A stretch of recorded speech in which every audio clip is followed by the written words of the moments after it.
All right, so next up we have chapters 14 through 16. Real quick recap on chapters 12 to 13.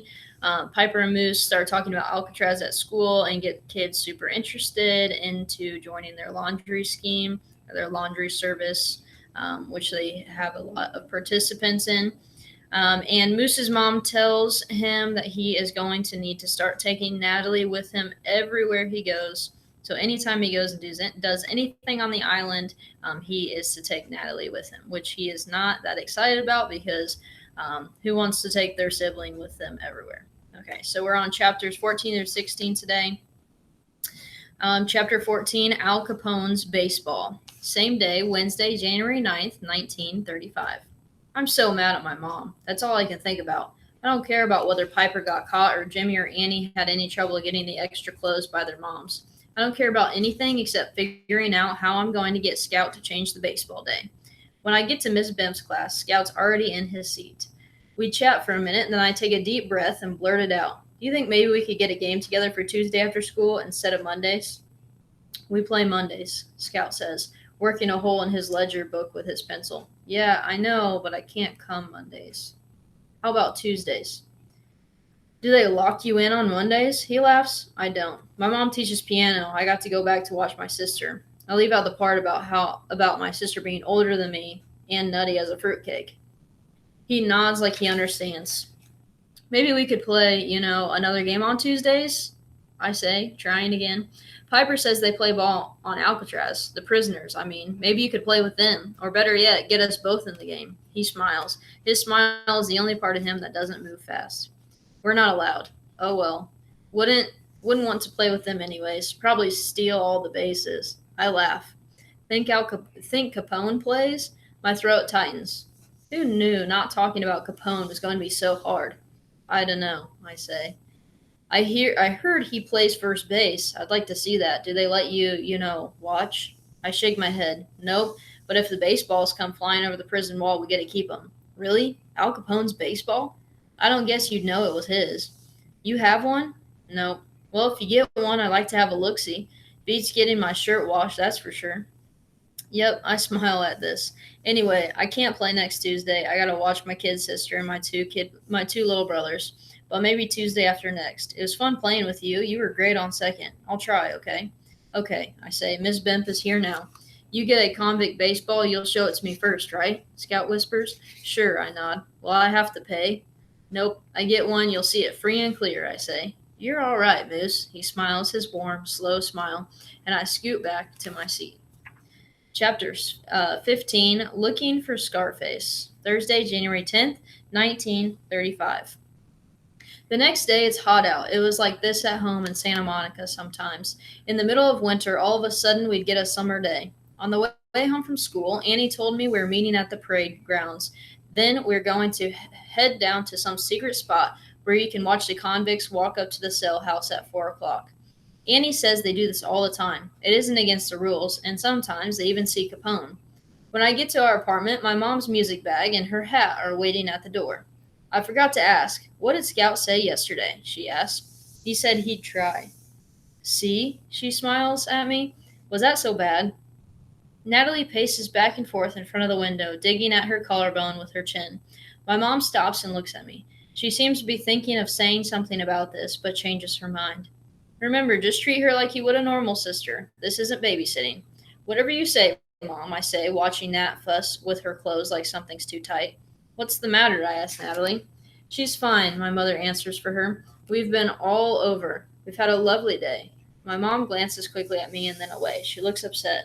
It's just hot, that's all. My mom rubs her neck. She wants her buttons. Well, yes, my mom admits, but I'm sure once you take her out, she'll forget all about it. Mrs. Kelly says it's just a matter of redirecting her attention. My mom's voice isn't quite so sure as her words are. She and Natalie have clearly had a hard time today. Don't you think it's kind of mean, taking her buttons away? My mom stares at the curtains. We have to try this. You'll take good care of her? She asks, her gloved hand on the door. Sure. I'll be back on the 6:30, my mom says. In my room, I dig through my drawer for my swim trunks. Come on, Nat, I say. Nat jumps up, motors to her room, and shuts the door. I knock a hard rap. Natalie, let's go. She doesn't open the door. I knock again, then push it open a crack. She's standing in her bathing suit. Oh no, I say, you can't wear that. The warden was very clear about this. No girls are allowed to wear suits on account of the convicts. But how in the world do I explain this to Natalie? It's hot and she wants to wear a bathing suit. That's what we did at home. Natalie, you can't wear that. Hot, she says. Yeah, I know, but you can't wear a bathing suit. Put on something cool, but not that. Hot, she shouts. Okay, you're hot. I'm hot too. Moose cool, moose bathing suit. You're a girl, Natalie, and you've got, girl parts you have to keep covered up. It's not like home. How do I explain this to her? Moose cool, she repeats. There is no arguing with this. Back in my room, I put on my corduroys again, which is like deciding to bake each of my legs. I find Nat's dress and hand it to her. She hands it back. Moose hot, Natalie cool. She's almost smiling, her face full of victory. She's not about to change. She's not that crazy. I would laugh if it wasn't so frustrating. I don't want to miss the cons, because I'm curious first off, but also because now I have to prove I'm not a goody-goody. Nat fusses with the straps of her suit. That doesn't look comfortable, Nat. Why don't put on your blue dress? You always liked your blue dress. I rub her dress against my cheek. See? Soft. I'm just thinking I'm wasting my breath when Natalie starts to take off her suit. I walk out of my room and close the door. All done, Nat? I ask when I hear her come out. When I turn around, she's standing in the living room, totally naked. I can feel my whole face get red. Even the tips of my ears burn. I don't want to see my sister naked. No, you can't do that. I run to the front window and yank the drapes closed. Now she's in the kitchen, lying on the cool floor. At least this is better. It isn't so bad from the back. I think about the time we took Natalie to my cousin Cricket's wedding. It was boiling that day too, and right in the middle of the ceremony, Natalie took off all her clothes. But she wasn't so old. It wasn't like now. The clock on the mantle is ticking. 3:15. We're supposed to meet at 3:30. It takes 10 minutes to get to the west stairs on the parade grounds. I have 5 minutes to get out the door and a crazy naked sister on the floor. How does my mom get her dressed anyway? You can take my buttons outside, or you can take your buttons outside, but only if you wear your blue dress. I get the button box where my mom has hidden it inside the radio cabinet. What else am I supposed to do? I shake the buttons down by her ear and try to pull the dress over her head. She doesn't take it off. You have to wear underwear too. I won't look. She doesn't move a muscle. Her bare skin looks so white against the floor. Come on, Nat, I plead. Swim, she says. You want to go swimming? Natalie, swimming. Okay, here's what we'll do. If you wear your blue dress and your underwear, I'll take you swimming. I have no idea where I can take her swimming, but I'll worry about that later. Swim? Blue dress, underwear, swim later. I try to talk in her language. Moose double, she says. Double what? Double swear. I laugh. Yeah, okay, I double swear. Miraculously, she puts on her dress, her underwear, her socks and shoes, and we're out the door. 3:25. If we walk fast, we'll make it, but every time I turn around, Nat stops to rub her toe on the pavement. Then we have to count the birds. I try to get her to count and walk, but apparently this is impossible in Natalie world. I don't know what time it is when we walk across the parade grounds to the west stairwell. No one is there, but we can't be that late. I run down the stairs, leaving more and more distance between Nat and me. Then I hear them. I'm about to shout, "Wait up," when Piper says, "Come on, Annie. I've lived around prisons my whole life, but I've never been inside the cell house. All we ever do is watch the cons walk up. Big deal. Don't you ever wonder what it's like in there? We got the biggest gangster in the whole world here. Don't you want to shake hands with Al Capone?" The laundry plan isn't even finished, and Piper's already hatching another. I can't believe her. I strain my ears, but I can't hear what Annie says back. Annie's voice is soft and sweet. Piper's is loud and scratchy. Al Capone, Piper says, and then I hear a stumbling sound behind me. It's Natalie. She's on her feet, but a bush is whapping back and forth like she's just tripped over it. You okay? I ask. What's that? Annie says. And then suddenly Annie and Piper appear. Piper makes a gravelly sound with her throat. What's she doing here? Piper asks. I try to change the subject. Where are Teresa and Jimmy? Didn't you hear? Mrs. Madiman had a baby. Named him Rocky, Annie says. She wipes the sweat off her forehead. They have a bunch of relatives over to see the new baby, and Teresa and Jimmy have to entertain their cousins. Piper looks from me to Natalie and back again. Can't your mom watch her? She asks. She teaches piano lessons. How often? Every day, I mutter, glancing back at Natalie, who is using her dress to fan herself. We all get a good look at her ruffled underwear. Thank goodness she put it on. She better not do that when the cons are around, Annie says. They can't actually see us, right? I ask. Piper says. Come on, they'll be up soon. The path is narrower here, so we go single file. Piper, then me, then Annie, then Nat. I've never walked over here, and suddenly it seems like a bad idea. I'm wondering if maybe I should turn around when I see a huge chain link fence that blocks our path. The fence is maybe 12 or 14 feet high with three strands of barbed wire run across the top. It goes up the hill where it connects to the rec yard, and down the hill as far as I can see. Maybe even to the water, though I can't tell from here. In the distance, on the other side of the fence, I see the steps that lead up to the recreation yard. High up in the corner of the rec yard is a guard tower no bigger than a one-man ticket booth. I imagine there's a guard with a Browning automatic training his sights on the convicts, watching to make sure they don't pull any funny business. That where they go up? I ask. Piper doesn't answer. She's fiddling with the lock, a key in her hand. A big drop of sweat drips down my face. More drops follow, and my legs go stiff. You have the key? My voice croaks. Piper takes one look at me and snorts. Of course. You can't see him very well unless you go close. We do this all the time, Annie says. Her voice is kind. But can't the convicts see you? Nope, not where we stand, Piper says, but we gotta get in position before they come up the stairs. That's the important thing. You go ahead, I'll stay here. I try to make my voice strong and clear. I can't take Natalie, up there. Natalie, like she has anything to do with it. Chicken. Balk, balk, balk. Piper clucks, flapping her arms. Come on, Annie. She spits in the bushes. We're late. I watch them until they disappear behind the bush. Would you get a load of that guy? I hear Piper say. Ah, Piper, give it a rest, Annie says. Natalie and I settle on our side of the fence. I climb the hill to a spot that seems safe. Nat is still standing up. Nat, get down, I tell her. Natalie's eyes pass over me the way an electric fan moves on its course. But to my surprise, she gets down. We settle in, huddled together on our bellies in the small space, which gives us good cover and a faraway view of the steps going up. I definitely don't want to be any closer. For once, I'm actually glad Natalie's with me. Piper would have been 10 times pushier if Nat hadn't been here. And Annie was clearly on my side.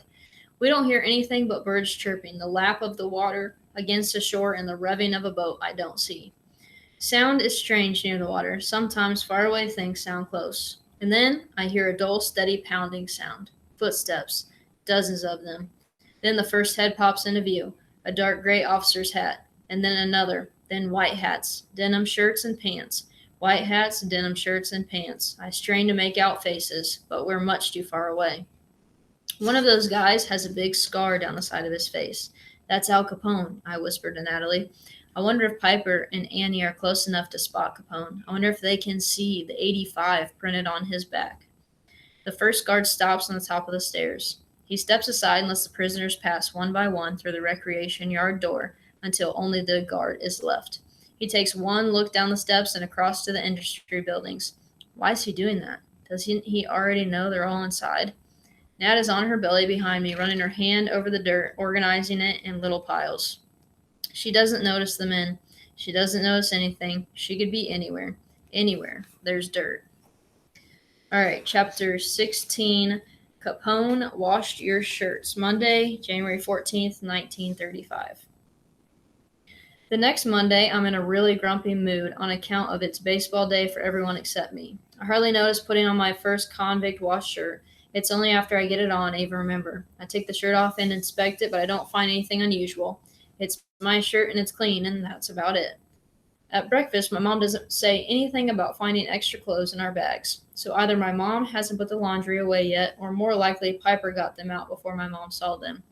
Piper is quite the criminal. When I get on the boat, there she is with 3 laundry bags. Then Jimmy and Annie pile on board, thumping their bags down by Piper. Piper's on her hands and knees on the deck. What are you doing? I ask. Too many to carry. She sits on one bag to smash the shirts down so she can add another stack to the top. Unless, of course, you'll help. How did you get 'em home? I ask. As if you care. I was just wondering, I say when I notice Mr. Trixel dressed in civilian clothes. Day off, I guess. Sure wish my father would get a day off. But when I asked him about it, he said, criminals are criminals every day of the week. They don't take a day off, so I can't either. Why are you bringing laundry to school? Mr. Trixel asked without taking his cigarette out of his mouth. It's a science project, Piper explains. We're comparing the weight of dry cloth to the weight of wet cloth. Clever, Mr. Trixel looks at Annie and Jimmy and me. But I thought you kids went to different schools. Citywide project, Piper says. All the 7th grade science classes in San Francisco have to do it. Mr. Trixel shakes his big head and takes a drag on a cigarette. You got an answer for everything, don't you, Piper? He breathes the smoke out his nose, just like your old man. Piper nods. Yes, sir, she says. When the boat docks at Fort Mason, Piper has the laundry in 3 fully stuffed bags. This is still too much for her to carry. It's not like she's has dead bodies in there or anything. And I did promise the warden I'd help her. I picked up 2 bags and carry one under each arm. Piper smiles at me like she won. I pretend not to notice. Mr. Trixel didn't believe that story about the science project, I tell her. Didn't check the bags, did he? I shake my head. Well, then he couldn't have been that suspicious. When we get to school, I wonder what she's going to do now. There's not enough time to give the clothes back before the bell, but apparently Piper already has this figured out. She walks right into the home economics room and unlocks the supply closet. Does this girl have keys to everything? My plan is to stay away from her. I helped her get the stupid bags in, now I'm done. But at lunch, when I see her in the cafeteria with the laundry bags, I find myself drifting over there. Moose, guess what? Scout calls as he runs to the cafeteria. You got your Tuesday game. I traded babysitting with this kid in my neighborhood. Stanford can't make it, but everybody else is on. I thump my chest like an ape and smile so big it feels like my face is splitting in two. If you were a girl, I'd give you a big sloppy kiss, I say. Did my best, guy. I like to please the folks who bunk with criminals. Do you mind? Piper barks. I'm conducting business here. You get your shirt back, Scout? I ask. Yep, he nods to me as Piper hands a neatly folded shirt to the fat kid Diekman. Hey, Diekman says, this is just clean. Yeah, so? Piper says. No blood spatters, no bullet holes, nothing? Another kid asks. Al Capone laundered that shirt, Piper says. It's a collector's item. How do we know that? Diekman asks. A girl blows air out of her mouth. It sure doesn't look like it, she says. What did you expect? Piper asks. She snatches a shirt out of her hands and holds it up so everyone can see. Al Capone's fingerprints are on that sleeve. The sweat of his brow dropped on this pocket. Piper's clearly gone too far. Now she's selling Al's sweat. The girl inspects the shirt again. She shakes her head, her eye twitching. I didn't pay a nickel to have my blouse washed, says another girl, who had made Piper promise her blouse wouldn't come back with one single drop of blood on it. Yes, you did, I say. Dell cuts in the front of the line. Nobody minds. In fact, they seem relieved, like they were waiting for him to take a stand. He plants his feet. How do we know you didn't have your mom wash these? Hey, Scout says, don't talk to her that way. She told you Capone washed them? Capone washed them. Piper beams at Scout. Here's your ticket. That's your proof, Piper says. Dell grabs the ticket. He reads it out loud. Alcatraz laundry number 015032. Then he shows it to all of us. That could have come off anything, he announces. You could have jerked it up off the ground. Yeah, but I didn't, Piper says. Yeah, but you could have, Dell says. Take it easy, Dell, Scout says. This seems to get Dell's attention. He looks at Scout, then back at Piper. I want my money back, he tells her. Sorry, no refunds, Piper says. I'm not doing this again, Piper, Dell says. He's got the bulk of his big self in Piper's face. I got better things to do with my nickels. Lucky thing, too, because that was the one and only opportunity you'll ever have in your whole entire life. You can tell your grandchildren about it, Piper says. Yeah, right, Dell mutters. I'll tell them about